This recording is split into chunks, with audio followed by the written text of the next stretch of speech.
ம், என்னடா சத்தம் இது? ஏய், salary போட்டாங்க.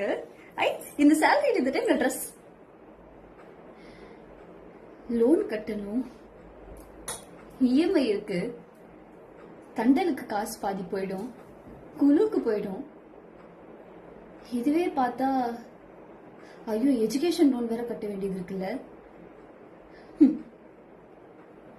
இதெல்லாம் போக கையில எப்படி ஒரு 300 ரூபா நிக்கும்.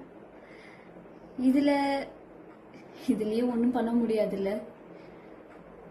வீட்டில் ஏதாவது கேட்டாங்கன்னா வாங்கி கொடுக்கணும். வண்டியில் பெட்ரோலு கூட காசு இருக்காது. வண்டி நிறுத்திட்டு தான் இந்த மாதம் பூரா நடந்து போகணும். மறுபடியும் அடுத்த மாதம் சம்பளம் வர வரைக்கும் காத்துட்டு இருக்கணும். இதுதாங்க நிறைய பேரோட மிடில் கிளாஸ் லைஃபா இன்னைக்கு வரைக்குமே கஷ்டப்பட்டுட்டு இருக்காங்க. கமிட்மெண்ட்டை நம்மளா தேடி போறது இல்லை. ஆனா ஒவ்வொரு மிடில் கிளாஸ் பர்சன்ஸும் இந்த மாதிரி கமிட்மெண்ட்குள்ள தான் சிக்கிக்கிட்டு என்னைக்காவது ஒரு நாள் நமக்கு விடிவு காலம் வந்துடாதா அப்படின்னு சொல்லி போராடிட்டு இருக்காங்க. நீங்க எப்படி அப்படின்றத கமெண்ட்ஸ் சொல்லுங்க.